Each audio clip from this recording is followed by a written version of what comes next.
Council Budget Committee, and I want to welcome you here today. We have just a couple of announcements and so forth before we get started into the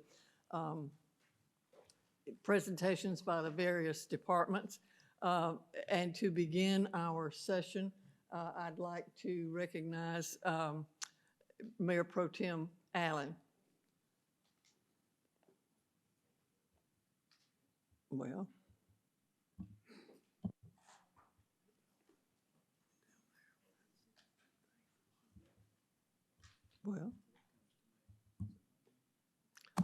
nope.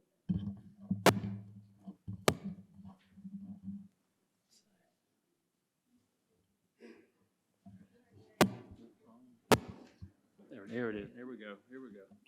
Okay. Mayor Allen. Mayor Pro Tem Mayor Allen.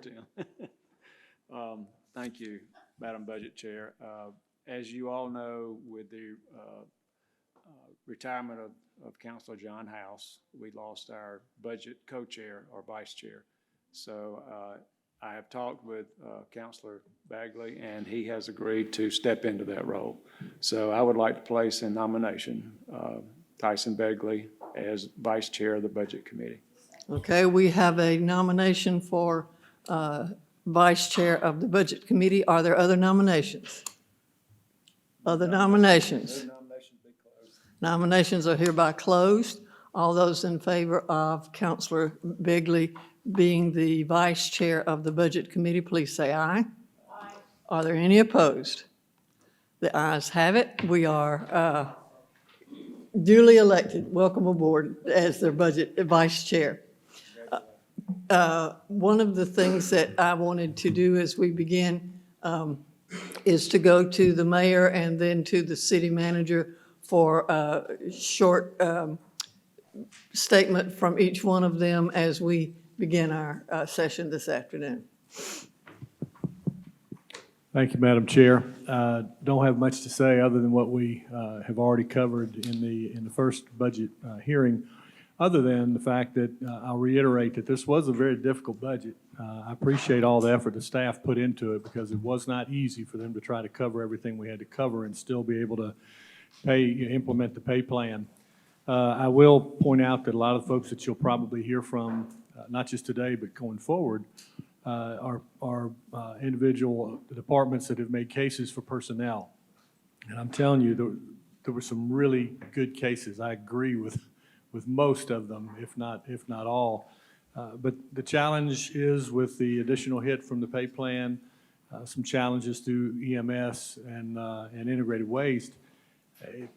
It's just almost impossible to find the funding. Now, the hope is that as we move into mid-year and we see some of the salary savings backfill some of the gaps that was created in the general fund balance reserve, there may be an opportunity to look back at some of these. But I mean, there's some departments you're going to hear from that have some real needs with regards to personnel. It's just that the money and the funding was not there. So, you know, if you decide to add some of them and they're all worthy, I think the challenge is going to be to identify that offset. Thank you. Thank you, Mr. Mayor. Mr. City Manager? Thank you, Madam Budget Chair. And the mayor summed it up so well that I would just say ditto. But the point that the elected officials, department heads who are going to appear before you, I said last meeting, their requests are valid. They need what they're asking for, and if we had the funding, you know, as we forwarded the budget to the mayor, I would have funded them, and in fact, thought that we would be able to fund some of them. I remember a number of cases made by the Superior Court clerk, for example. She needs additional people, and I could go on. The public defender, when he came to us, the public defender made the point that each one of the public defenders are carrying 450 to 500 clients each. 450 to 500 each, and typically the public defender himself would not have that kind of a caseload such as that. but he has a caseload of 450 to 500 clients. And when they broke it down to us, the public defenders average about 3 minutes per client with the load that they're carrying. They need more people. The challenge is, how do you fund it at this time? And so at some point, we know they need what they need. And so I'll just leave it there, Madam Budget Chair, to say that there are some needs throughout the government by elected officials and department heads. Maybe at mid-year, we could look at something, but at this point, you know, the need is there, but we just don't know how we fund it. I'll leave it there. Thank you, Mr. City Manager and Mr. Mayor. As we begin, I'm going to fairly quickly go through the process that we have. We did this, we had our first meeting last Tuesday, and we went through the process, and I want to make sure that those who are watching today know how we got to this point. Under our city charter, the city manager prepares a recommended budget to give to the mayor. And as the city manager does that, he begins meeting in January with the various department heads about what their budget needs to be. And then he and his staff put together a recommended budget to give to the mayor. The mayor then recommends to this group the mayor's budget. If you are interested in seeing what's in the budget, the complete budget is on the city website, and it's this big.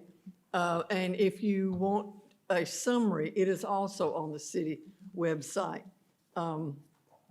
And under the charter, again, we will be posting a summary in the Ledger Inquirer, which is the newspaper with the largest circulation in the city. So that will be where citizens can see what the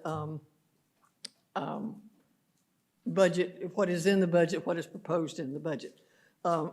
We also, we had our first meeting last week, and this is the second meeting. Today, we're going to be hearing from department heads and elected officials on what they want us to know about their budget and what they want us to know about perhaps extending their budget. And then next week, the 16th, next Tuesday, at 9 o'clock, we will have another budget hearing. And we have people who are both department heads and elected officials who will be coming before us to make their presentation to us about what we need to know. We also, the way that we do this is we use what we call an add-delete list.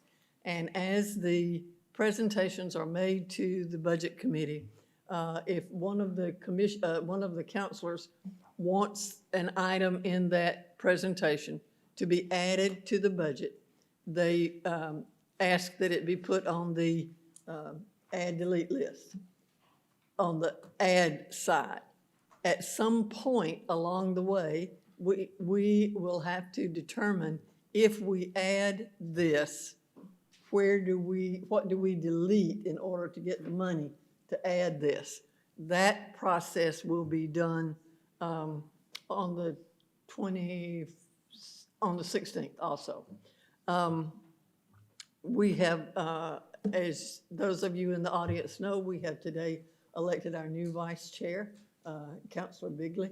We appreciate your willingness to take on that role. And we are now ready, I think, for the presentations by the department directors. And our first one up is the Clerk of Superior Court. Clerk Forte is going to come to the mic. Would you come to the microphone and make your presentation? Madam Chair, just very briefly before we get to the presentations, I just wanted to do sort of a recap from, in terms of the budget that was presented last week. The FY24 budget is $332,818,834. This is a 5.8% increase over the adopted budget for FY23. There is a utilization of fund balance in the budget of about $10.5 million.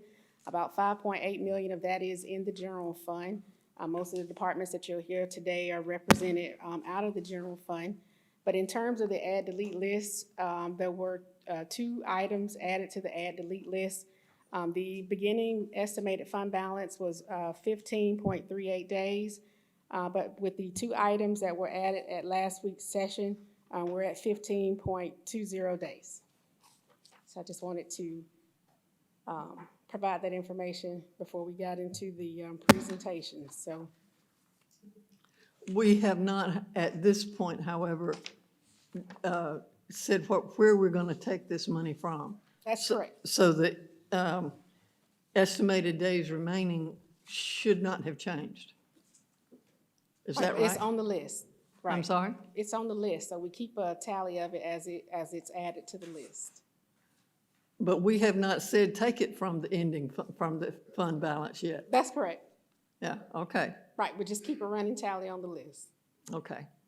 All right, I think then we are ready for Ms. Forte Yes, ma'am. to come and make her presentation. Thank you, Ms. Forte, welcome aboard. Thank you, thank you. Good afternoon. I would like to first acknowledge those that have come with me. I have my Chief Deputy Clerk, Garrett Cawthron, Assistant Chief Deputy Clerk, Millicent Burden, Superior Court Supervisor, Taylor Bottoms. Also, in support of what I'm going to present, we do have Chief Superior Court Judge Arthur Smith and his assistant Liz Barker. We also have Ed Berry, who's the Circuit Court Administrator. So I just wanted to acknowledge them. They've come in support of the request. And of course, the city manager and the mayor have given you the heads up. Yes, I am asking for additional personnel. And historically, for the past 4 fiscal years, I've asked, and this is the 5th time asking, and we've gotten some, and it's kind of been an ebb and flow. But this is probably the most crucial request that I've had as far as personnel, because we can see the groundwork and we know where we need to go. We just need you all to supply us with what we need in order to make our courtroom proceedings successful. Historically, before my tenure, we went from 4 Superior Court judges to 7. Unfortunately, we did not increase the courtroom deputy clerks to provide services and do what is statutorily required in the courtroom. We have 6 courtroom clerks. The courtroom clerks cover everything in the during the superior criminal proceedings. They also are required to cover what's in the office, the phone ringing, people coming across the counter processes. And one of the things that I would like to correct right now is the thought that when things become digitized, that it becomes easier. Before, if you wanted to file something in our office, you had to mail it or you had to come in and file it. Now we have a thing called e-filing. So when my deputy clerks come into the office, the queue is filled with things that need to be processed because people are able now to file things 24 hours a day. So in addition to the courtroom, we they also have to cover what's in the office. So 7 judges, 6 deputy clerks were already uneven. But wait a minute, as the commercial says, there's more. We have senior judges, we have 3 of those. So now we're at 10 judges, 6 courtroom clerks. But wait a minute, there's more. We also have, in addition to the constitutional and statutory criminal proceedings, we have to be present and be present in the courtroom during those proceedings. We also have our specialty courts. So we have drug court, veterans court, and mental health court. So we have all of that for these 6 deputy clerks to handle. There are plenty of times, and my supervisor can attest to this, where people come to the counter, no one is in the office that can help with superior criminal matters because they're all in the courtroom. So other departments will try to jump in, my administrative staff will try to jump in order to accommodate those individuals. We do have, just to give you the full explanation, full transparency, we have 2 docket clerks that are also in that superior criminal division, and as the Sopranos say, forget about it. They definitely can't help. There are 2 clerks that handle the judges, 7 judges, well, actually 10 judges. Then if you get the 3 specialty courts, then you have more criminal proceedings. They handle the calendar. So they're the ones taking the phone calls from the attorneys stating that, hey, I can't come in, I have surgery or someone. So they're handling the calendar. So they're in the back juggling that. So they aren't really able to assist at all with the front counter. So that is where we are. We are extremely lopsided. What we were forced to do initially when I became the clerk was the deputy clerks would go into the courtroom. I would pound on them about, hey, if someone needs to get out of jail, you got to make that a priority. But all they could do is take the docket, make detailed notes, try to process whoever needs to get out of jail quickly, and they would just have stacks that they would put when they came back to the office to do later, because now they're running the court. They're in drug court in the morning, then in the afternoon someone has an arraignment, so they just have stacks of work that they're trying to come back to, what we called office homework. And unfortunately, office homework could easily result in delayed criminal processes, impacting releases from jail. And it's just a scary situation when you have that, because you only have one person that could possibly cover court. But if there's 7 proceedings, then we're just trying to find bodies to kind of fill in and do the best that we can. Now, we have started implementing additional processes whereby the courtroom proceedings can be done in court. Because with the office homework scenario that I was explaining, unfortunately, when that deputy clerk got to that stat, they would check their notes and they would draft, let's say, an order. They would send that to the judge. The judge and his assistant or his law clerk would look it over. Oh, maybe it's not matching. I've even been involved personally if there was a discrepancy, whether the court reporter could tell us what actually happened. So now the court reporter has to transcribe. It just causes a delay. What we have been fine-tuning is getting the processes done while in court. In other words, you have the prosecutor, the defense attorney, probation, who all the parties involved in the criminal proceeding, the deputy clerk, and the judge, where the judge actually signs the order in court, and it is completed in court with all eyes on the documentation in order for there to be efficiency and accuracy in those documents. And so that is where we are. We've put additional IT, copy machines and scanners in order to help facilitate that.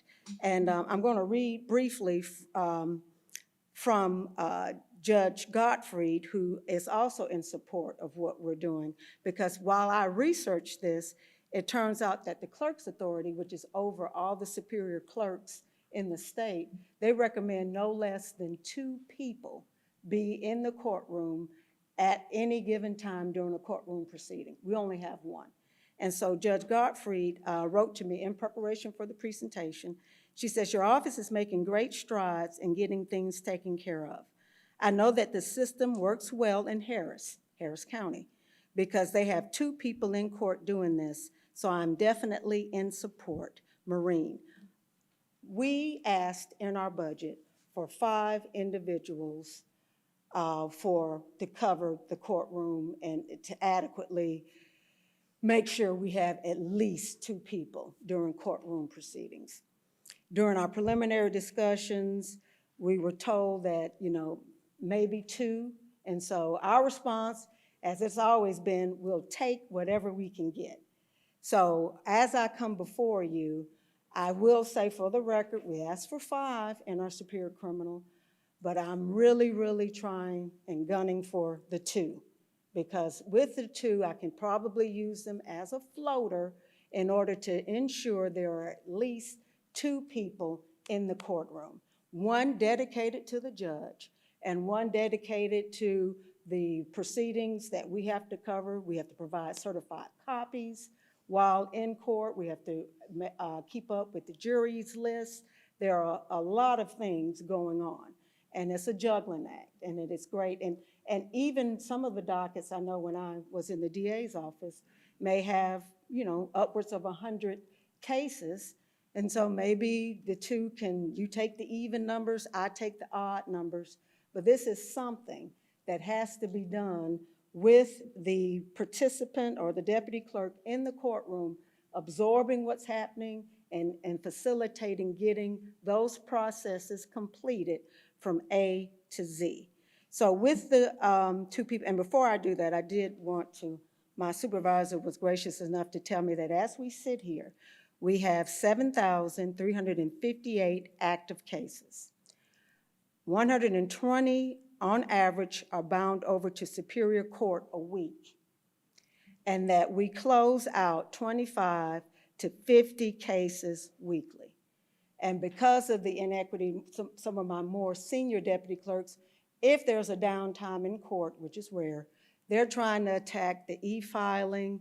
It is just more than the understaffed personnel can handle, and we're so close to getting it to an acceptable level. We just need the manpower. That is why I'm asking for the 2 Superior Court deputy clerks. And with that, the cost would be $93,346 from the fund balance reserves with 0.16 days of reserves.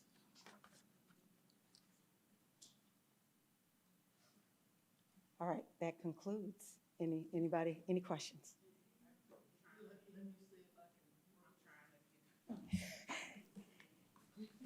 I was so concerned about the 15 minutes, and this thing, the timer is not going, so I didn't know where I was. You're good. Wait just a minute. Charmaine, Counselor Crabb, you were, Where is it, where's the numbers in this book? it's on page 128, is the recap of the Clerk of Superior Court. Are we in this book? We are in, no, this one. Oh, I don't know, that one is one that the clerk just gave us. I don't know where it is in that book. Okay. Is it in this? And this is just for Hold a minute, criminal. hold a minute.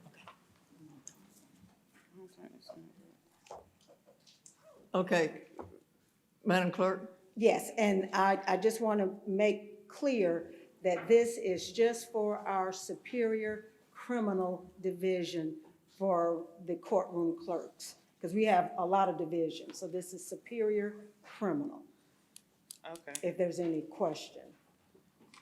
Okay.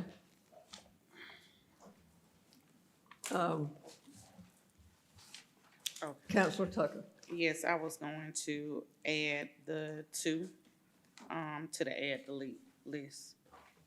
Okay. Counselor Tucker has put the 2 deputy clerks Yes. on the add list.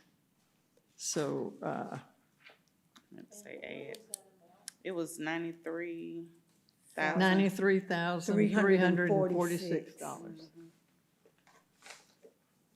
And you said 0.16 Yes, days. days of reserves.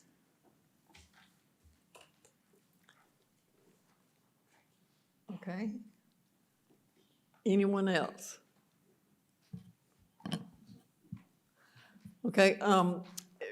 what we will do is you are on the, you're on the ad list. And it will be when we have completed the ad list that we will determine where to take it from, all of those kinds of things. That will be at next week's meeting. So you just give us another week. Okay. And if you want to come back next week and hear, you're more than welcome to do that. But it will be televised also. So, and is that your only ask, is the 2 deputy clerks? Yes, that's, when you say that, I want, but yes, it is just the two. At this point, that's your only ask? Exactly. Okay. Okay. Anybody else, any questions or comments for Madam Clerk? Okay, I don't see anyone, so Ms. Forte, we will be getting back to you as quickly as possible. Thank you. Okay, our next person on the agenda is, I believe, is our Deputy Clerk of Council, Sandra Davis. And so, Ms. Davis, if you'll go to the mic, we will.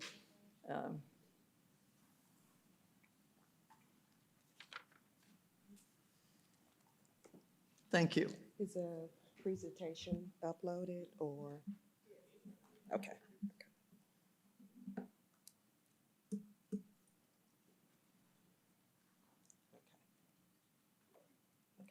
Thank you. Good afternoon, Madam Budget Chair, members of the Budget Review Committee, and the administrators. I want to first start by talking about the organizational structure of the Clerk of Council's office. The clerk's office has a full-time clerk, deputy clerk that's full-time, has a deputy clerk pro tem that's part-time, and administrative support specialist 2 that's full-time, and a support clerk that's part-time. I'm sorry. That equates to 3 full-time employees and 2 part-time employees. The request that I bring before you today is to change the support clerk position from a part-time to a full-time position.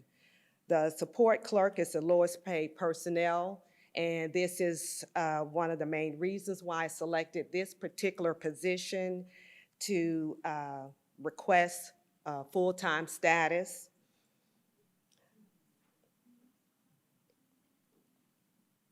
Okay, and the reasons for the request: need for another full-time administrative support personnel to assist with the needs of the office, transfer older handwritten documents into electronic format, to assist with producing records for more transparency and accessibility.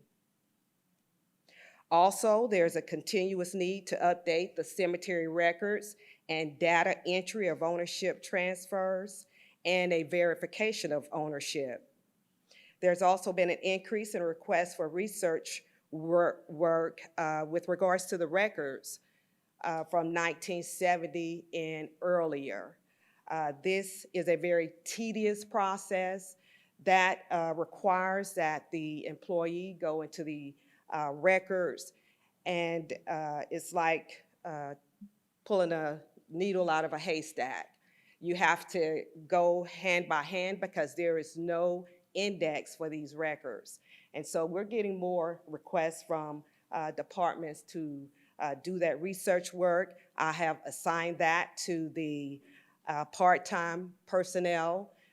I don't have any other staff member that can take that type of time, because the goal is to find a document, and hopefully that will send you to another document so you can connect all the dots in order to be able to present it.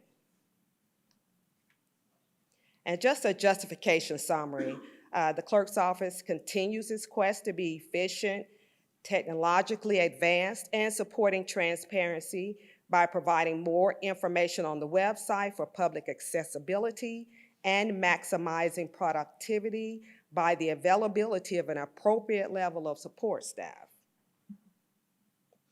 Now, the budget request, I know it's time to talk dollars and cents. So the support clerk position is a grade 111. This was assigned during the Evergreen New Pay Plan assessment. Part-time hourly, this employee makes $14.40. At a full-time level, the hourly salary will be $15. Okay, annually, that position will not exceed the amount of $18,720, but the annual salary for on a full-time level would be $31,200. This is a difference of $12,480, and I did want to state a disclaimer. This is my calculations according to looking at the salary for that pay grade. And so I just want to offer my quote for the day, as I do normally when I present. The power for creating a better future is contained in the present moment, and that's by Eckhart Tolle. Thank you for allowing me to present today, and I will try to respond to any questions that Are you there may have. questions for Ms. Davis? Okay, Counselor Crabb has added changing the support clerk from part-time to full-time, and that's estimated at $12,480. And as you said, Ms. Davis, the Finance Department will make sure that all these figures are correct and that they're the right figure. But at this point, the support clerk from part-time to full-time would be $12,480. Yes, Okay. thank you, Madam Chair. Okay? Anything else for Ms. Davis? Okay, Madam Budget Chair, I talked a little while ago during our council meeting about an initiative that I think is it's a good thing to do, it's best practices, and I think that many of the council members for the last 2 years, including myself, have asked that we really get a really close look at what's going on in the Integrated Waste Fund. And specifically dealing with trash, this right now what I would consider a hybrid type of setup that we got going with M-Waste, and that seems to be successful. But you know, I think it's the right thing to do here is I'm not looking for a rate study or anything like that or any of the past studies. I'm looking for a current understanding, a cost-benefit analysis that we can get a better focus on exactly what we need to do with that fund and where we need to go in the future. And what that detailed report would have, it would look at it and take a clear look at all on the revenue collection side, the expenditures, the savings, the cost savings, any situation that might add up at the end of the day, you put it all in the mixer and you'll have a better understanding of what we need to do as a council and considering moving forward. I brought this up when we were talking about the pay plan, and I asked to remove, I think there was a suggestion to try to raise the integrated waste fee in order to implement the pay plan. We took that out of the pay plan. One of the things, one of the thought process behind that was to give us some time to take a look at this thing as we move forward and try to understand it a little bit better. Councilor Crabb just recently talked about, you know, having that information that she needed to understand the model a little bit better as we move forward. I think a good thing to do would be to have an independent group do it, a local group do it. And so I reached out about a year ago to the head of accounting and finance of CSU, Dr. Boster, and kind of laid it all out for him to see if there was an opportunity that we could do something with them and that they could put a report and get it to us, that we were begging for that type of a breakdown, but we needed to do it externally. We didn't need to do it internally. Since then, there's a lot of information floating around right now, but in order to get a better handle on that and to put a microscope on it and for us to make, if we have to make some tough decisions in the future, I think this, having a document in our hand, a report in our hand, a study in our hand would help tremendously in making the right decisions. I would like to add $10,000 to the clerk of council's budget. And the reason I'm doing it there, because I'd like this to be a council initiative. I'd like for it to come to council. I would also like to include our internal auditor's office. I think there's a relationship, a connection where they know each other, the professionals there at CSU and also our internal auditor. And I think in conjunction, they can work together to try to make that work. But I'd like to see that in the clerk's budget, because it is a council initiative. Right now, it's my understanding that a study like that would be anywhere from $3,500 to $4,500. But I'm putting 10 in there just because a little leadway in case something comes up. But I would ask council to support that and that we move forward with that, because I really think it's the right information that we need. It's the right information we need as we move forward, because we're going to be, as the executive management has come to us, they've told us that there's some challenges on the horizon. I think this would be a good document for us to understand, and the citizens, I think, would appreciate it too, knowing that our local university, who they are also taxpayers too, and they also pay into the integrated waste fund, and they also understand the challenges. I think they would be a good entity to pull some of that together, and it would just be collecting the information, data from our various departments, pulling it all together and giving us that snapshot. And that's why I have asked to put it in the clerk of council's budget, so we can, at the right time, we can move forward with that. And then the internal auditor, and between them and CSU, they can make that work and hopefully get us a document here soon. Okay. Councilor Barnes? I would second that, and this is something that you brought up. This technology is not with me, trust me when I tell you. I would second that, and this is something that you brought up months ago, Glenn, and I think it's an excellent idea, and I think that you're right on the money with this right here. Okay, so we have added to the clerk of council a part-time to full-time position, and then the integrated waste study, $10,000. Other things for the clerk of council? Okay, next on our list is our district attorney, Mr. Stacy Jackson. Mr. Jackson, I think this may be the first time you've spoken to this budget group, so welcome aboard. We don't bite, but we do ask questions, so if you'll begin. Thank you. Okay, put my little timer on to make sure I don't run over. First of all, thank you for allowing me the opportunity to speak. What I want to do is just, and excuse my moving fast, I'm just going to give you a broad overview of the office and what we're doing, let you know what I'm asking for, and then I'll move to the operational request form. We, according to 2020 census, Muskogee County population is about 206,000. We have about close to 6,000 pending felony cases in Muskogee County as we speak. Based on the data yesterday, so far in 2023 in Muskogee County, we've closed 1,247 cases. We have about 118 murder cases pending. When I took over on May 20th, 2022, when I was sworn in, the office was down 7 assistant DAs, including the chief assistant district attorney. Now we're full staff with no unfilled state or city positions. The 3 ARP positions have been filled.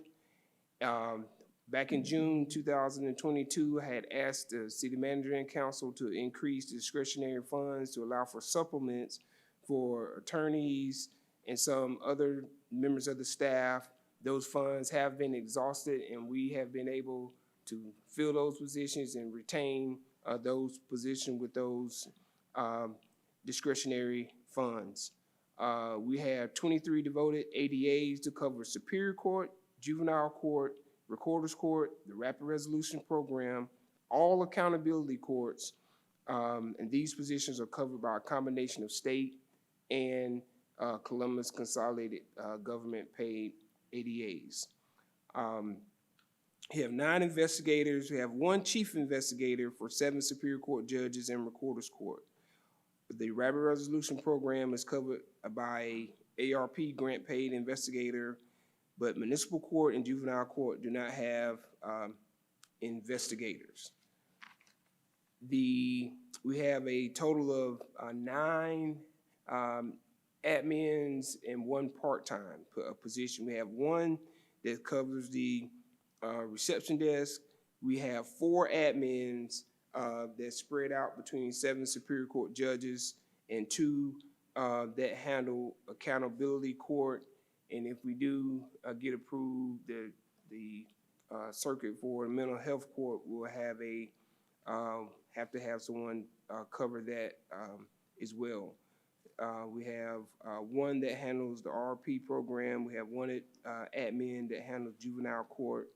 And then we have 1 paralegal that handles all the civil forfeitures that come over from the police department and sheriff department, that works with my senior ADA, Fred Lewis, with those civil forfeitures, which raises money not only for the police department and sheriff's department alike, where we have those seizures.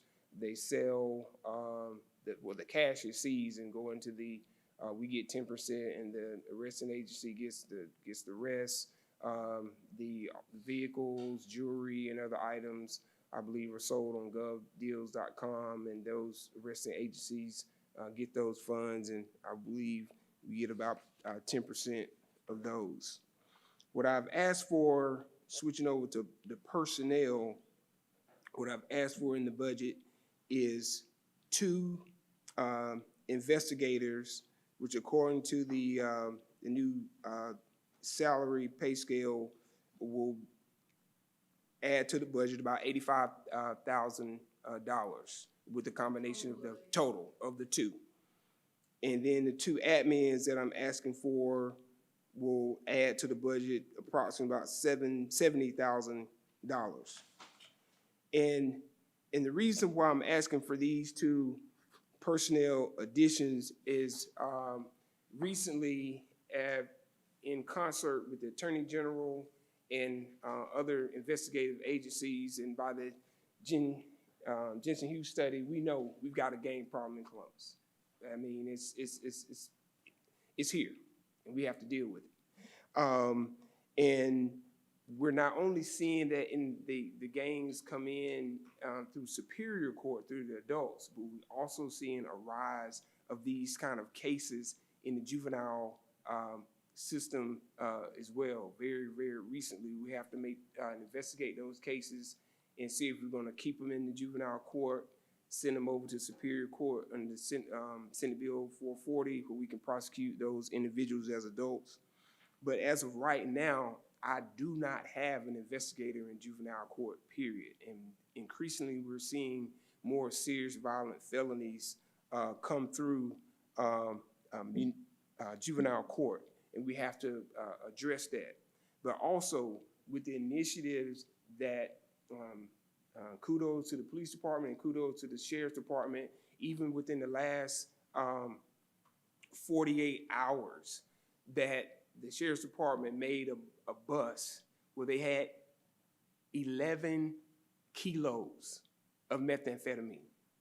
It's here in this city, 11 kilos, approximately $1 million worth of meth found in our city recently. It's 48 hours. My chief assistant, Don Kelly, will be handling that preliminary hearing in the morning before Judge Steve Smith in municipal court. This is what we're dealing with. And the individual that was found with the drugs already has a pending, is on bond or was on bond until he was arrested, pending murder case, and also is gang affiliated. And that's the other position that I'm asking for, is for that investigator, the second investigator, to be exclusively used as a gang investigator to exclusively work with the Sheriff's Department and their gang unit, and also the police department and their gang unit, utilizing their new analytics program, and then also, you know, work with the U.S. Attorney's Office and the Attorney General and their gang task force as well. So the one investigator needed for juvenile court, and the second is exclusively to work gangs and those gang prosecution. And the two admin positions, like I said, that I asked for will be split between the others, so then that'll give us 6 admins that I could dedicate. At least we've got 7 courtrooms running at the same time, but they will help with those, helping work with the clerk's office in getting dispositions taken care of, because one of the things that we have to do is that by a new mandate, that anything pre-indictment, meaning before court, we have the responsibility now per mandate by the state to handle any changes in the GCIC or the crime information for a particular individual. So if the police department, the sheriff's department charge someone, and then we decline maybe to prosecute on 2 cases, but decide to go on the 3 other counts on the indictment, we have to change that in their GCIC to make sure their record is reflected correctly. Now, post-adjudication, that's the clerk's responsibility. But pre-adjudication, that's our responsibility. We have to maintain and make sure those crime information statistics are correct, dealing with individuals pre-indictment. And that would help out tremendously with those 2 additional admins. Now, going to the operational request form, there's about 7 particular line items that I want to ask you to reflect upon. One, the most important one, is the conflict case reimbursement court costs.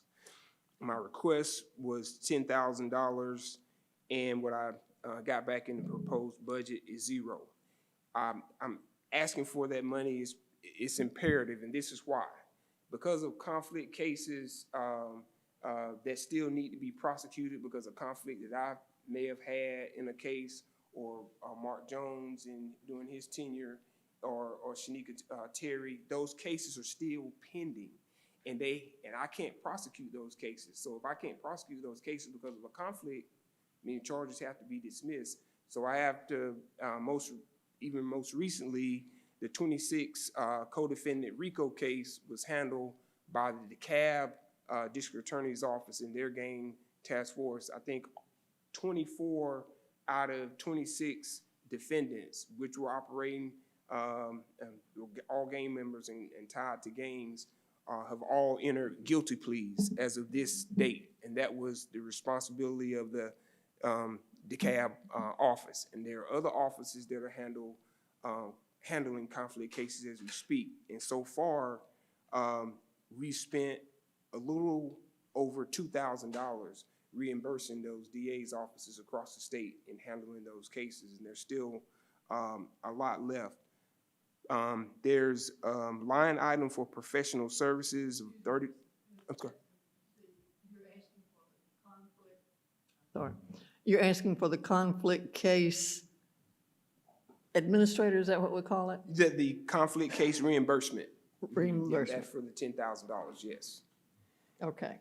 Now I've got professional services. The request was $3,500, and the proposed budget that was given was $1,500. I'm asking for an additional 2,000, because, as technology grows, we don't have the resources. We have to outsource a lot of things that we present as evidence in cases. We use Columbus tape and video, for example, to enhance surveillance videos from different businesses. Most recently, a shooting that occurred. Most recently, W.C. Bradley had the video, but we need to send that out for enhancement. Also, one line item that's extremely important is witness fees. I asked for $7,500 on that, but the proposed budget was $5,000. And this is extremely important, and this is why. A lot of that money goes to, for us to prosecute murder cases, and this is why. Unfortunately, the pathologists that have reviewed autopsies, as you know, they're doctors. Well, lately, they've saw fit to leave the GBI and to go out into private practice. So for us to prosecute those cases, some dating back to 2018, 19, 20, 17, they won't come for free. I have to pay them because they're in private practice. Before, they worked for the GBI, there was no cost because they were state employees. But now, they've done the autopsies, but they will not come back to court unless we pay them.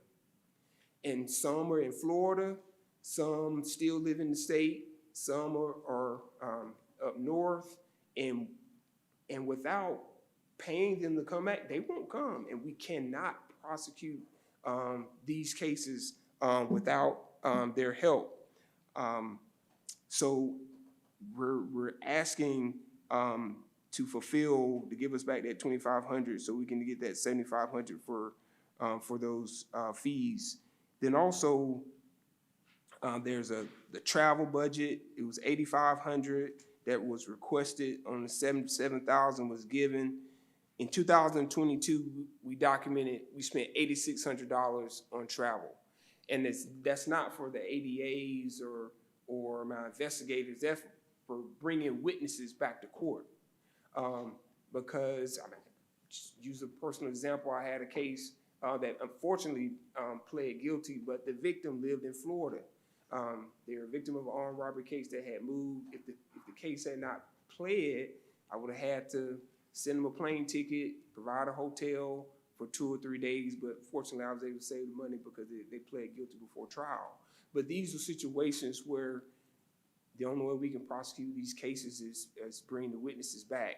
So that eats into the travel budget. So I wanted to make sure you all understood that it's not for us to travel, it's for to bring these witnesses back to court. In education and training, I'm sorry? 1,500. The travel, I asked for $8,500. It was proposed $7,000. So I just asked for the $1,500 to be put back in. And that will equal the amount that we spent pretty much in 2022. In education and training, the request was $10,000, and the proposed budget was $6,500. I'm asking for. Did you say 65? $6,500, yes. I'm asking for the $3,500 to be put back in because I mentioned with the investigators before earlier, we've got some new things that are happening in Columbus with these gangs and different things. I've got to get not only the investigators trained, but also the ADAs, some ADAs trained as well because it's, it kind of takes a specialized unit because these RICO cases are extremely complicated and hard to prosecute. So if I can get these investigators trained and get these ADAs trained in these prosecution, maybe we can stop some of this violence and some of the gang activity in this community. So these are some things that I'm asking for on this operation request form. I think my time is up. But I just wanted to explain the reason why I'm asking for these things. And is that it? Yes. For those, okay. Unless there's any questions. 10, 12, 14, 5, 15, 16, 19, 5? Is that total of 19, 5? Give or take. Yes, ma'am. There's a couple of things that I wanted to ask for that I didn't. But I don't want to go overboard. But these are, so I just stepped to the things that I thought that was crucial. I'm sorry?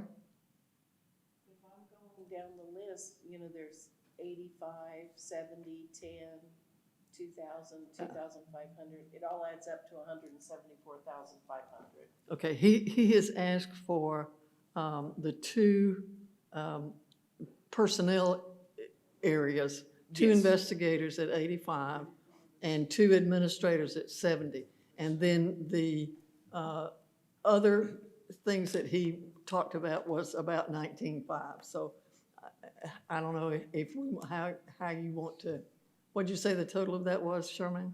174,500. I'll do the math again. Okay. 85, 70, 10, 155. 4,000. That's the bit. That's it. That's it. 174.5. Counselor Davis.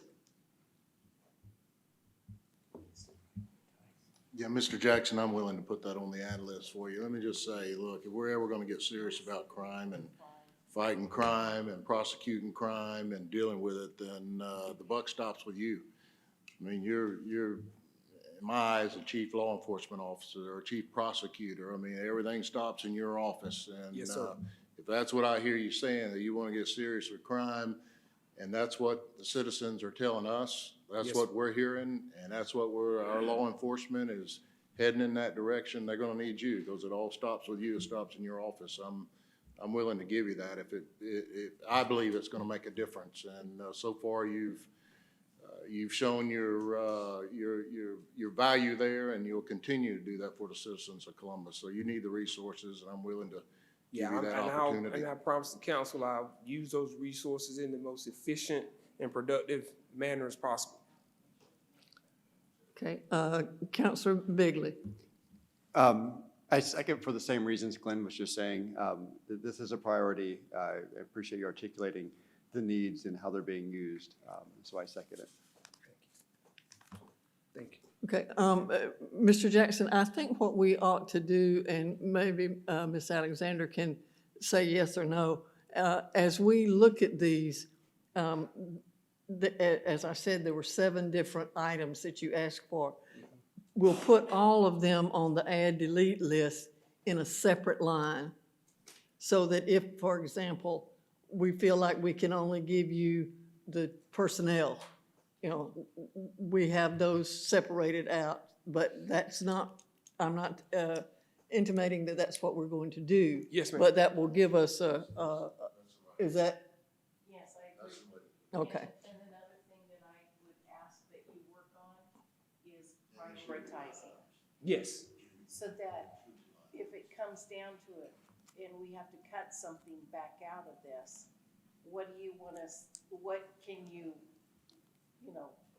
live without? We need you to prioritize. Not I can send today, that. Yes. just be prepared for us to come back to you, Sure. okay? Sure. I'll work on that. Should I send that to council or the city manager or the mayor or just be hang on to it. prepared? We'll You'll come to call me. you. Okay. Sure. I'll do that. I'll work with my staff and we'll prioritize that. Definitely. okay, Mr. Jackson, then we have put 7 items on the add list for a total of 174,500, and we will have this discussion next week about where we're going to, what we can do, where we're going to delete other items. So thank you so much. You did a great job for first time. It looks like you've been on a platform before. Thank you. Thank you so much. Now, our next presentation is the Superior Court judges, and we have Chief Judge Art Smith, who is here to make that presentation. Welcome, Judge. Now, Judge, I was told that you were going to hold us in contempt because we told you to be here earlier than we really got to you. Well, I've taken off my judge hat, and I'm here as someone with hat in hand, actually asking for your consideration. So we'll just put Okay. contempt to the side today. Our office has provided each of you, I believe, a 3-ring binder with our budget proposals. We've prepared an executive summary, trying to put all of these requests on one piece of paper. There are 2 that didn't quite make it to the executive summary, but I'll cover that in just a moment. But thank you, Madam Chairman, members of our consolidated council, Mr. Mayor, Mr. City Manager, and Mr. City Attorney. It is my privilege to be here today as the Chief Judge of the Chattahoochee Circuit. When I presented the budget for the Council of Superior Court Judges of Georgia in my role as president of that council to the General Assembly, the House and the Senate, both the amended and the big budget, I always started my presentation with a request for a reduction in a budget item, and I'll do that this afternoon. It's not a large reduction, but under object number 6622, which is denominated as mobile phones, the actual amount that we need is $16,754 as opposed to what has been budgeted at $17,198, approximately a $550 savings there. The other objects that I'd like to speak to briefly are 6311 professional services interpreter cost. The current budget and the mayor's proposed line item is $2,000. I'll say this, the city has never refused to pay an invoice when it's been submitted, but my thought is that we ought to have a budget that really reflects the amount of money that we're spending. And a more realistic figure for each of the 7 Superior Court judges is $10,000 a year versus $2,000, and I would ask that that be placed on the ad list. This is a state mandate. The courts are required to provide language interpreters and also American Sign Language interpreters in any court proceeding where a party requests such a service. And it's without respect to the ability of the litigant to pay the expense. The mandate further places the burden of funding that on the governing authority. The courts are the governing authority, but we have no money. And so we come to you asking for that. And I would point out, if we don't use it, of course, it remains in the budget for the future. Hey, Judge, on that item, you're asking for, Well, it would be a total of 70,000 as opposed to 14, so about $56,000 ad.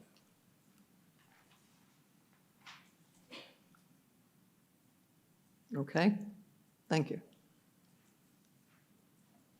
Now, under contractual services for object 6319, the current budget is $19,500. The mayor's proposed budget is $22,500. There's still a shortfall of about $16,500, recognizing that we're budgeting for 48 sessions of the Rapid Resolution Court, which I believe the district attorney, if he were called back, would say that that is helpful in moving some of the nonviolent, less serious felony cases. If we go back to only 24 sessions, that $24,000 request would drop to $12,000, but there would still be a shortfall of $16,500. I think it would be easier for us to understand this if you just gave All right. Councilor Crabtree, I'll try to do that. It's been a long day. It has. So the required amount is $39,000. And the mayor's budget is $22,500. So we need the difference there. So, postage, also reflecting the reality of what is being spent, we're asking for $7,000, $1,000 for each active Superior Court judge for postage. The copier charges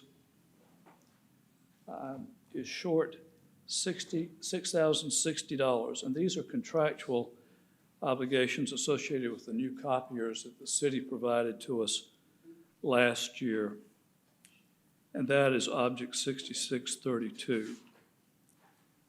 Office supplies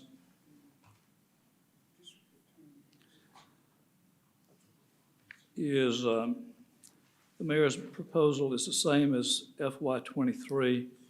We're asking for $8,000 for each Superior Court judge, just recognizing the cost of paper and toner and ink pens and notepads for jurors and so forth have gone up a great deal.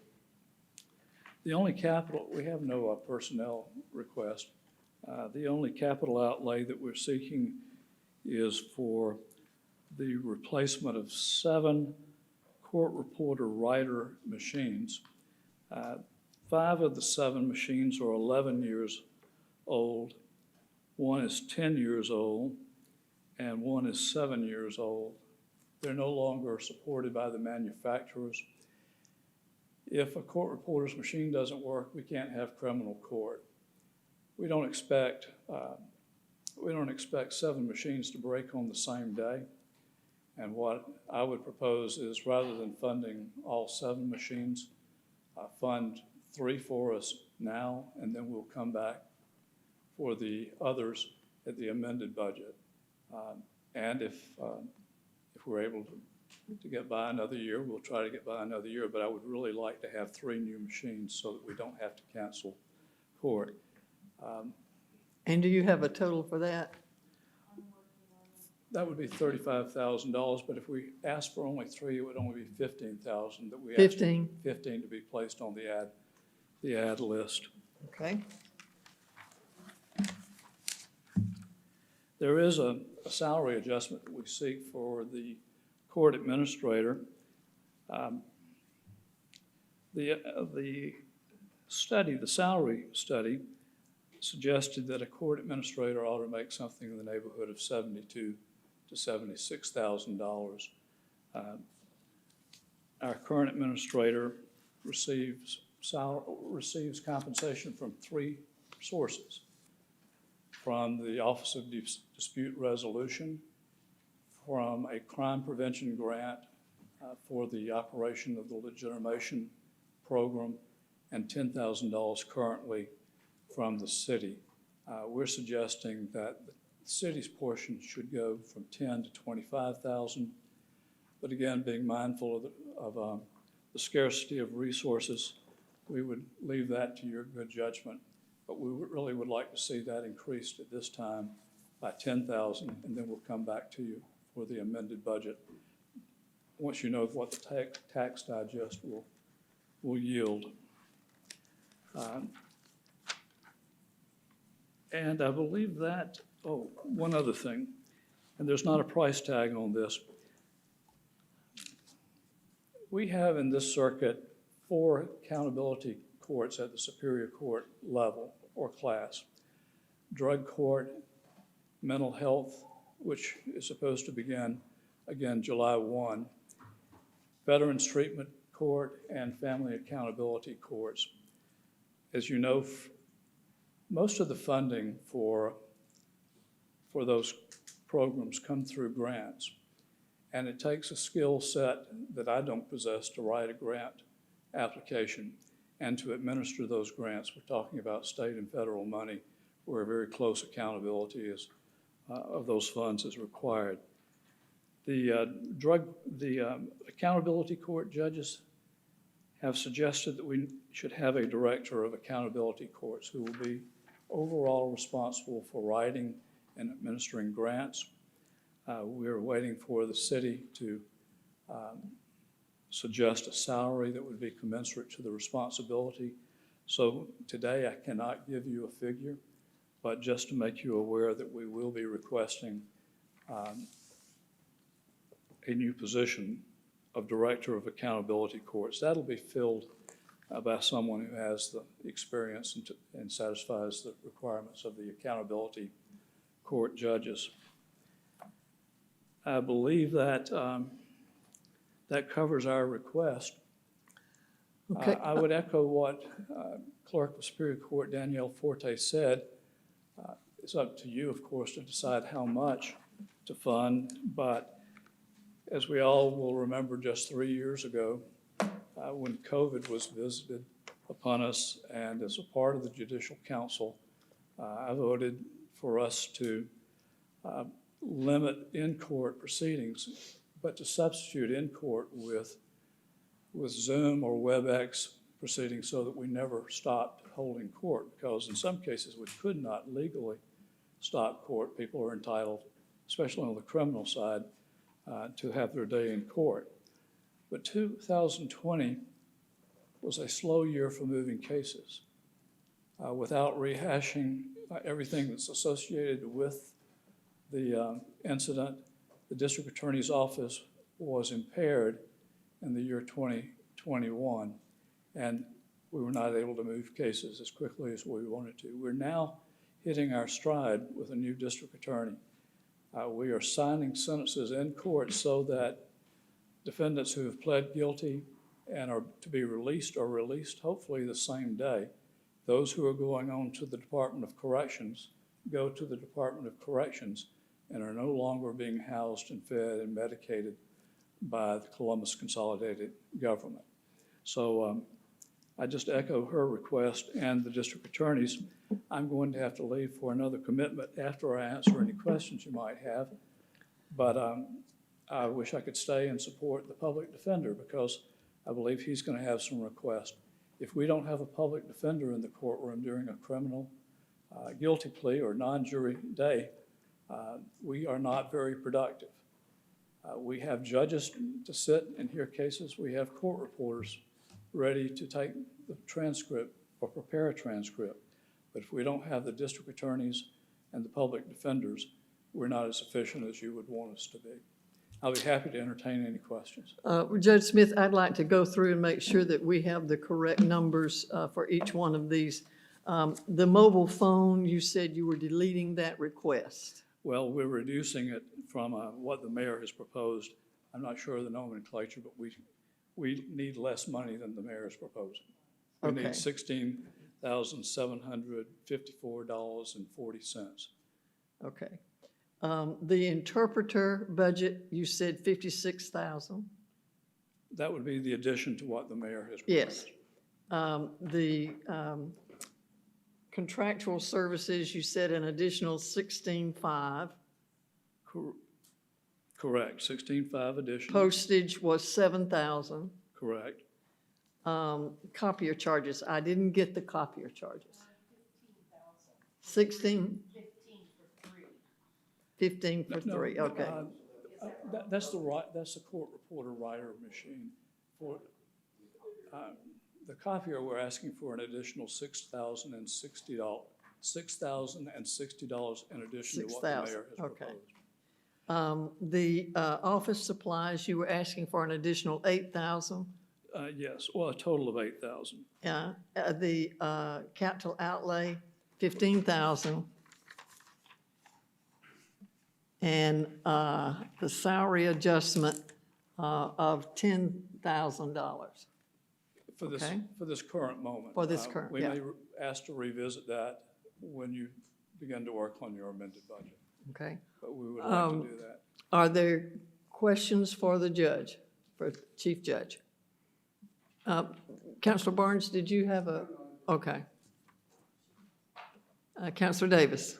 I got a question for City Manager. Mr. City Manager, there's been some requests requests for equipment and other needs.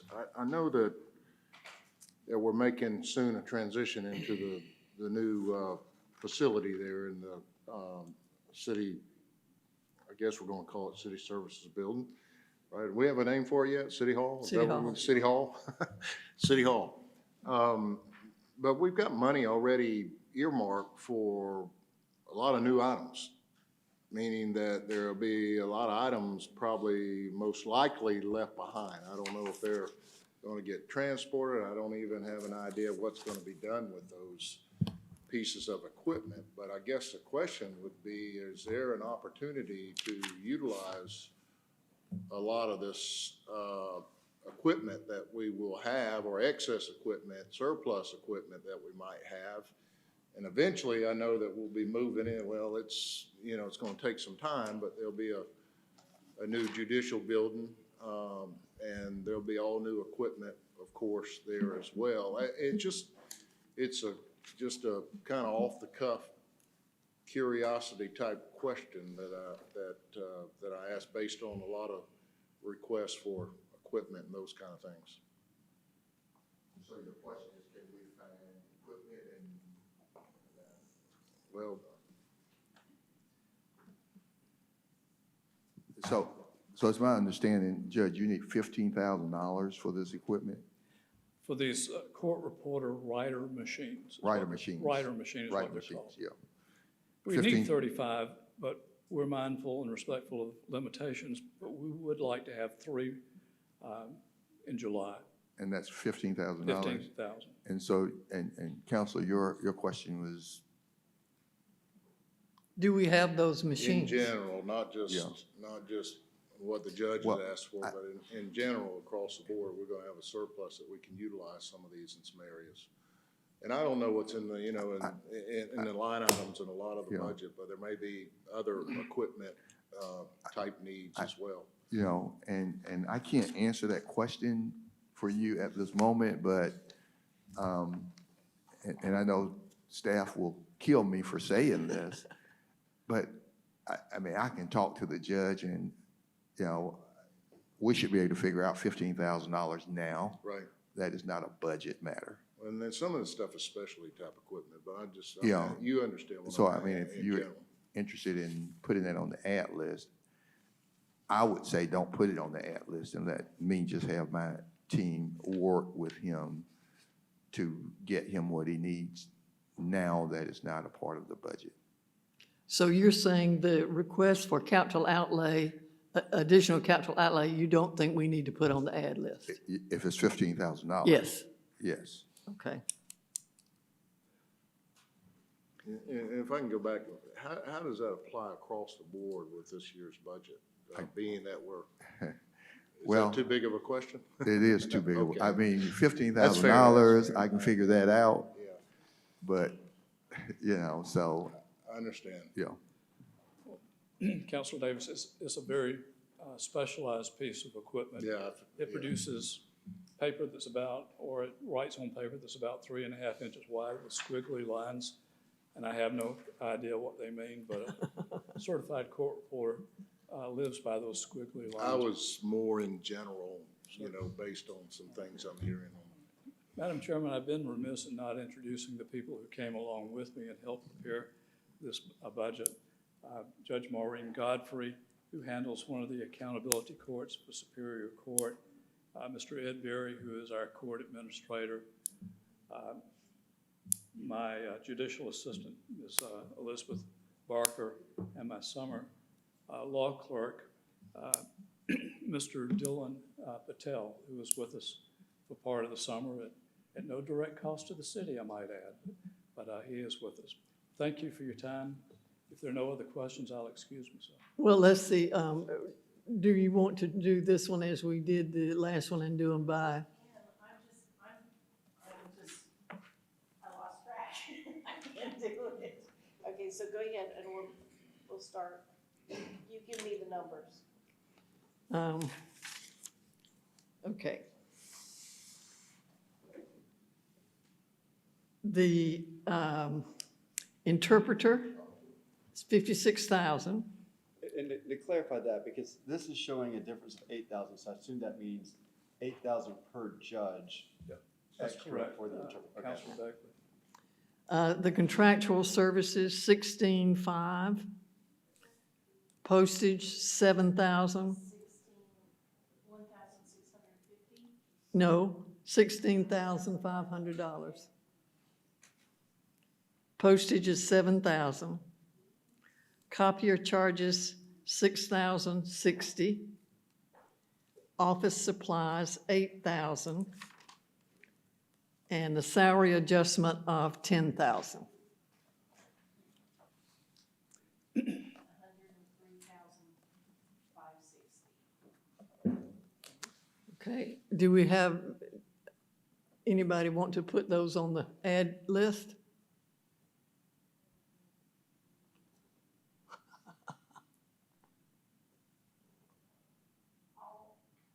I'll put them on there.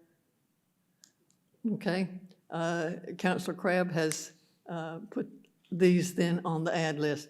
And Judge, I think you were in the room when we said we'll deal with this next week in our meeting, and we'll let you know how that comes out. You're more than welcome to come next week or watch us on TV, whatever you would prefer to do.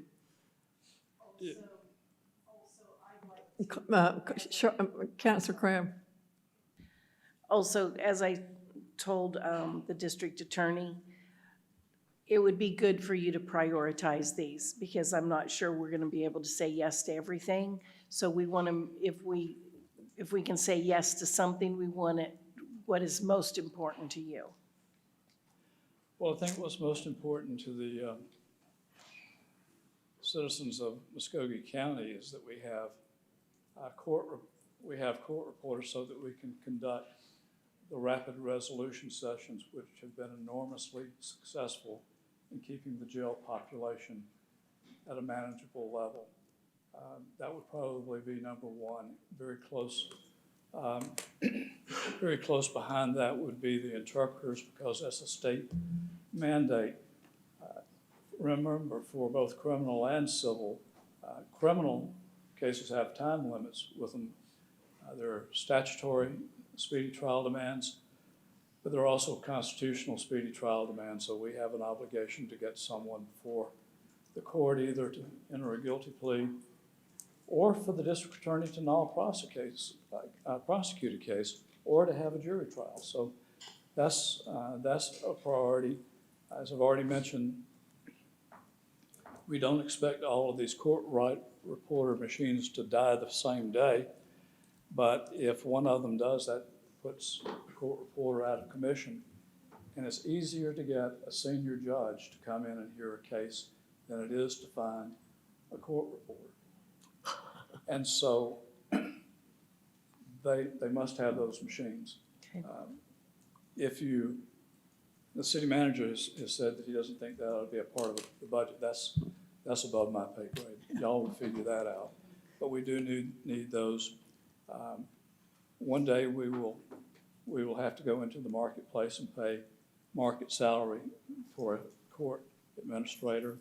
So they're all important to us, but I think I've told you the two that are most important. Oh, well, now, the copier, the city actually contracted for those copiers, and the vendor is going to look to the city to pay those.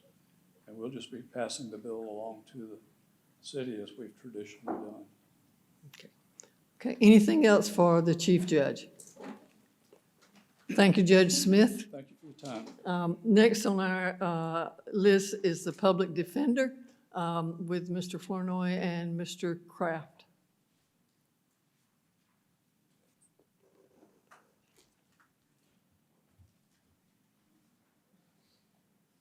Welcome.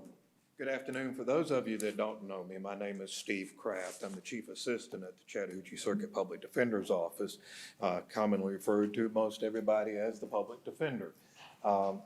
Some of you I've worked with for a couple of decades, and this will be my last appearance before you. I will be retiring July the 1st. For those of you who I've not worked with before, I'm going to be sharing some duties and you'll see new faces in the coming future. I'll still be in Columbus and I'll still be available to you. If you need anything, Pops has always known how to reach out to me, so I'm always there for you. And I mention that because it's important to understand our staffing levels and how that impacts the courts. I want you to write down two numbers because this is what it's going to come down to at the end. The first number is $210,740. The second number is $237,784. Now, I'm going to tell you what that money is for. The first number, the 210, is for a 5% salary increase for the attorneys in our office. And it's important to understand, we're supposed to have 22 attorneys. We have 7 vacancies right now, and with my leaving, we will have 8 vacancies. That leaves 1 assistant public defender per Superior Court judge, and you heard from the judges earlier about the importance. If we lose 1 more assistant public defender, a judge will not have a public defender in his court. There is not a mechanism to contract out those cases. That will require some sharing, and that we have attorneys that already are carrying 500 cases apiece. They cannot cover these courts if we don't have enough resources. And I bring up the pay raise because Mr. Jackson mentioned his attorney staff is fully staffed now. It is, because he's hired away 3 of my assistant public defenders, one with a $10,000 salary increase and another with a $20,000 salary increase. We have to have some semblance of pay parity if we're going to retain or even recruit people for that matter. So the 210 covers a 5% salary increase. And I think, I can't stress enough, I mean, the truth of the matter is, if you were to take your calculator and figure out and calculate it in a first 50-hour work week, and the attorney wants to touch every one of his cases 1 time this month, that's about 4 minutes a case. 4 minutes for somebody charged with a felony who's going to appear in front of one of the judges that you saw and whose life is on the line. They may be going to prison, they may be going to probation, who knows? But their attorney has to be adequately prepared to represent them. And we can't do that, which leads to the second number, $237,784. All the national standards say we should have double the support staff that we have in our office. We have 12 total support personnel in our office. The DA's office support staff is larger than our entire office, all right? So what we've asked for, and there's 2 parts to this, we need 8 additional personnel. Now, we have some ARPA money that we can grant fund for 2 years, 1 investigator, 1 clerk, and 1 paralegal. We would like to go ahead and add 2 investigators, 2 legal admins, and 1 paralegal to the budget now. And that's where the $237,784 number comes from. That includes all the budget costs, the surcharges, the whole thing. And the reason we want to add this staff is because as it stands right now, that attorney with 500 cases is doing everything connected to that case. If a docket comes out, he's got to send a notice to the individual that's on the docket. If he needs to track down whether that client has clothes and he's in jail and find a family member to get them some clothes, he's got to handle that. If there's a pretrial hearing, he's got to prep for that. And he has to respond to the dockets, and our attorneys have to, roughly, I would say about 150 cases a month, they're physically in court touching those cases in court. And everything connected to that, they're doing themselves. And the crushing caseload, one of the reasons that we lose people, we lost 2 attorneys to another public defender circuit who pays a little more than us. And their county funding, it allows them to pay a little more, and they have lower caseloads because of their staffing. That is a reality. You can only expect so much out of one person before they say enough, and they cannot continue with those crushing caseloads. The national Mr. Croft, Mr. Kraft, if you will, would you break down that 8 additional personnel again? Yes, okay. And there are a total of request for a total of 3 investigators, 3 clerks, and 2 paralegals. Okay, thank you. Now, what we're asking for in the budget is 2 investigators, 2 admins, and 1 paralegal. The balance would come out of that ARPA money and would let us cover that for 2 years. And then hopefully during the budget process, we'll be able to add them into the regular budget.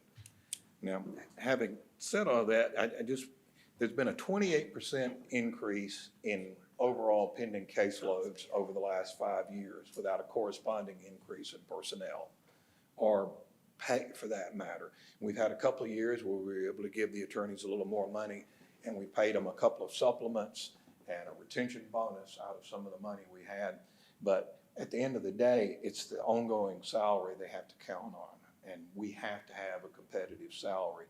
Now, the state is allocating, and all of you should have received, hopefully sometime last week, this overview pamphlet of our office. If you didn't, if you reach out to me, I'll make sure you get one. But it talks about the distinction that we're a state agency and the city contracts with us and provides supplemental funding. Now, 8 of our attorneys are fully state-funded personnel. That means everything related to their expense is covered by the state. And in the state budget, the governor allocated an approximately a $5,200 raise a $5,500 raise for those attorneys, a $2,000 COLA and a $3,500 step increase. Now, to maintain parity in our own office, we need to give them a raise of that 5%, and that's still not getting everybody up to the same competitive standards that you see in the DA's office or in some other agencies.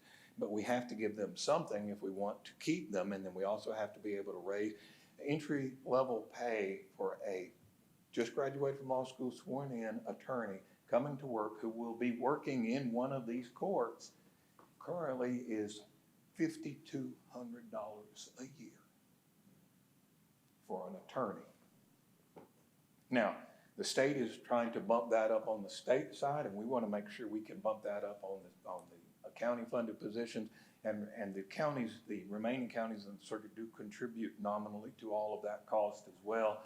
So all the resources are shared, but the bulk of our work, 80+% of our work is right here in Columbus in the Muskogee County Superior Courts. And we have to have some more staffing, support staff. I mean, I'm not asking for any more attorney positions because we can't fill the ones we have. All right, but we do have to have support staff for the ones we have. Otherwise, we're going to continue to lose people. Okay, are there questions then for? I will say, I'm sorry, there was one other request, and I don't have a dollar amount for that.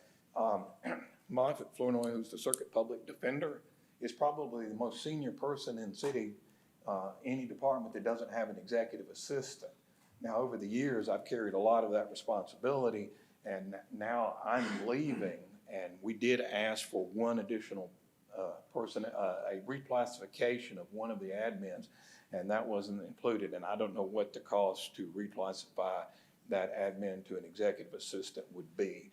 But we do want to do that because there's going to be shared responsibilities when I leave. The other attorneys that are here with us this morning are going to take on some of those duties because we can't pull one of them out of court. In fact, up until just a few weeks ago, I was carrying a 400+ caseload in addition to these responsibilities.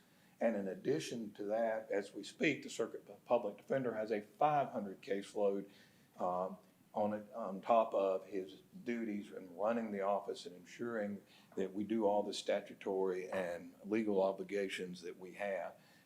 So we have to have some relief here. Okay. Counselor Barnes. Just wondering what the total is. I'm trying to keep up on it. What the total that you're asking?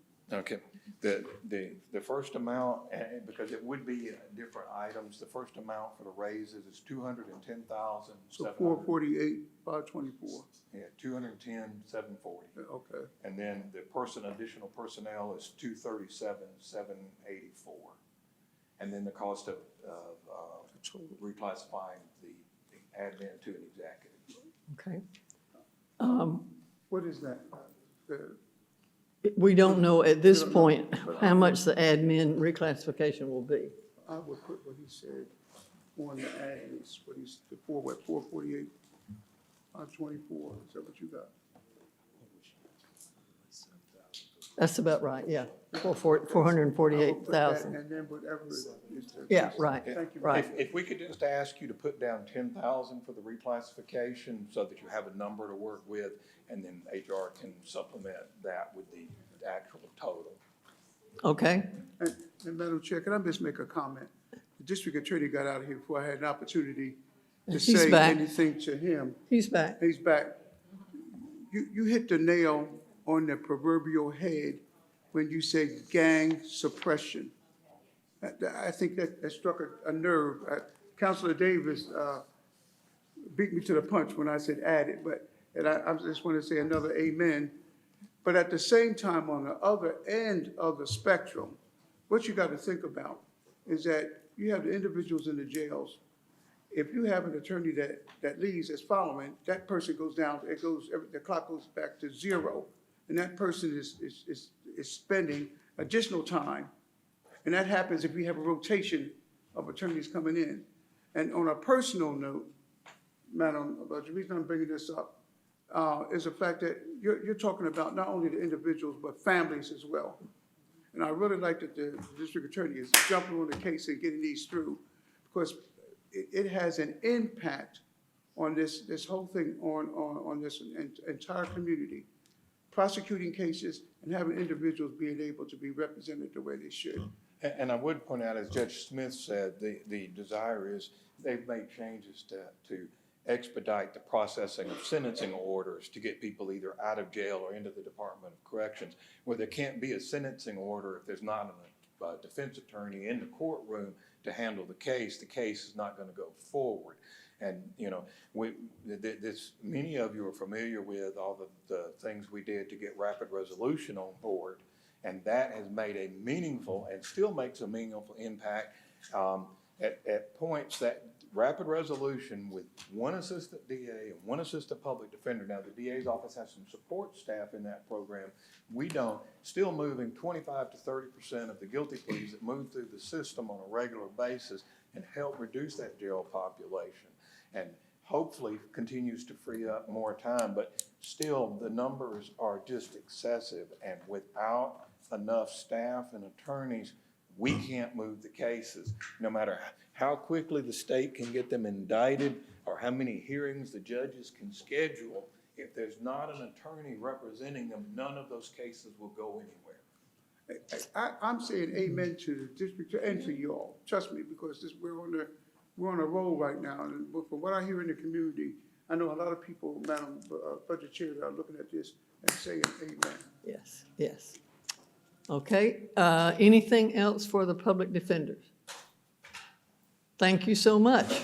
Thank you. And next on our agenda is the Recorder's Court. Go ahead. I'm sorry, Ms. Alexander? I just want to be clear, it was Councilor Barnes that added the items for Oh, I'm the sorry, public we did not do that. We didn't do the add delete. Is there anyone who wants to add any or all of these that the public defender has brought to us? Okay, Councilor Barnes has added those. Thank you. Thank you all. Okay, now, Judge Ranieri for the Recorder's Court, if you would. This is your first time at the budget meeting in this position, and so we welcome you aboard. Well, thank you very much, and I know y'all have had a long day, so I'll try to be very brief. Just quick background, we have 18 full-time employees. My name's David Ranieri, by the way, I'm the Chief Judge, and this is Claude Williams, the Chief Clerk. You all gave us 2 full-time judges at the end of February, Judge Henderson and Judge Whitaker, and they're doing a great job. We take in thousands of cases. All that they talked about starts in Recorder's Court, or a lot of it starts in Recorder's Court and goes up from there. So we do over 20,000 cases last year. I think we'll do more this year.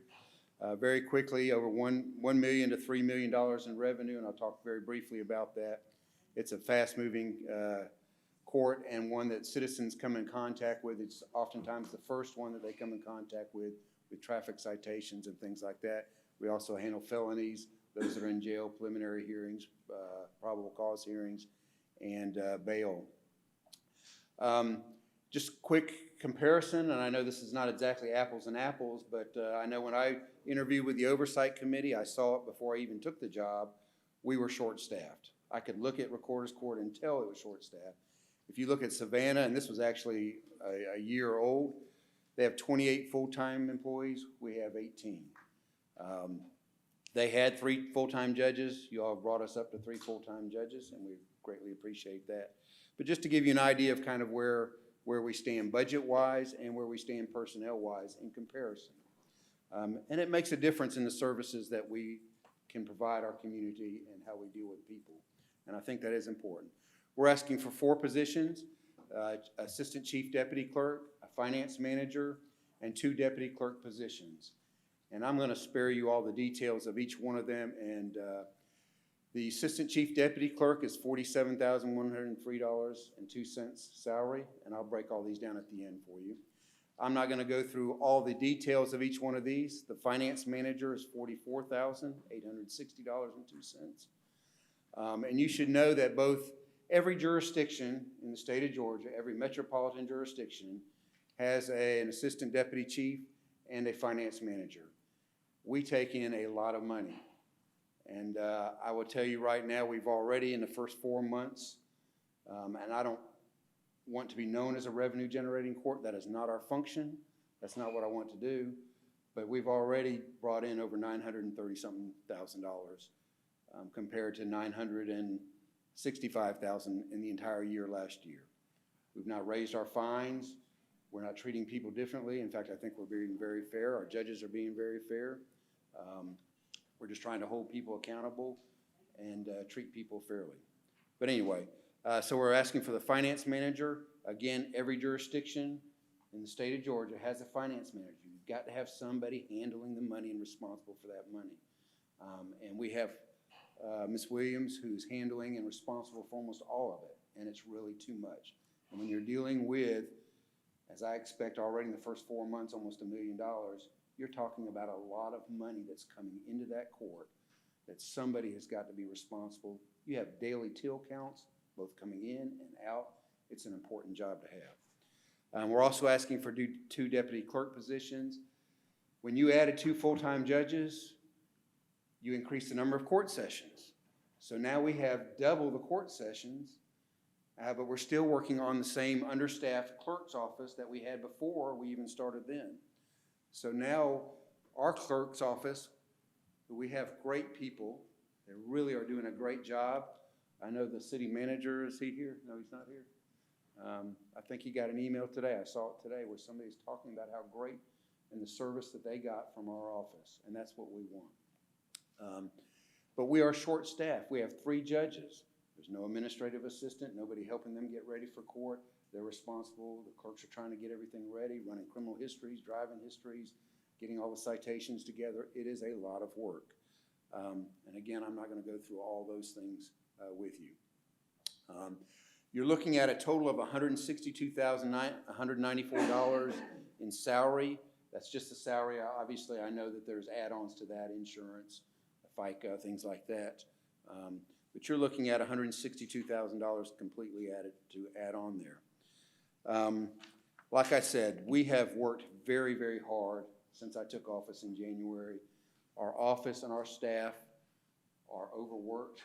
They are stressed, and they are working hard to keep up with people, make sure things are moving, and we are back on track, I will tell you that. They are doing a great job, but we do need more people. They are overworked, and they are stressed to the limit on it. When I first interviewed for this job and when I took this job, I said we need these people. We definitely need it. I see it now that I am in there. I see how hard they're working. We've lost people because of the high stress level and the amount of work that's being required of our people. And so I will say that we definitely need them. Like I said, we have worked very hard I don't want to be a revenue court, but we have already generated almost as much as the entire last year. And I anticipate that that will continue. Our judges are doing a great job. Judge Whitaker and Judge Henderson are very fair. They're listening to people. We're giving people the time, but we're still holding people accountable. You know, if you don't have insurance, you wouldn't like it if I didn't have insurance and I ran into you. You still have to be held accountable. If you got your insurance shortly after, well, you know, we may make accommodations for that. We know that things happen, but we're being very fair to people overall. There are many more positive things in the change, but we desperately need these people. We truly do. And I can tell you, like I said before, they were understaffed and overworked before I took office. And now that I'm personally in there, I see it for a fact. They do a great job. They really do. We have a great office. But we're going to lose more people if we don't get the help. Any questions? Thank you, Judge. Any questions for the judge? So what you're asking us to put on the ad list is an assistant chief clerk at $47,103, a finance manager at $44,860, and 2 deputy clerks at $70,230. That's correct. That's correct. Is there anyone who would want to put that on the add delete list? Okay, Counselor Tucker has put that on the add delete list. Anything else for Judge Ranieri? Thank you so much for being here. We do appreciate it, and we know that with the reorganization of the Recorder's Court, things are moving and things are moving in the right direction, and we do appreciate it. I thank you, but it's really our staff that's doing all the work, so I appreciate that. Thank you all for your time. Thank you. And consideration. Thank you very much. Okay. That concludes our list of presenters for today. Next week, on the 16th, we are meeting at 9 a.m. We have 4 presentations, and then we will get into the add delete list to make decisions on are we going to add, what are we going to do? So be here with your calculators. Would it be fair to, if we create a template that says, hey, here's kind of how we'd like to see the requests, you know, so it's head count, non-head count, recurring, non-recurring, you know, we have it prioritized, we can kind of see this, so that way we're not doing all the calculations, we can just focus on the need and the purpose rather than the math. If I create that, is that something we can use? I think it certainly is something we could use, and you may want to work, if you would do it and work with Ms. Alexander to get it, that would be great if we could have it, that kind of a synopsis. Okay? Anything else for the good of the order? If not, we are adjourned.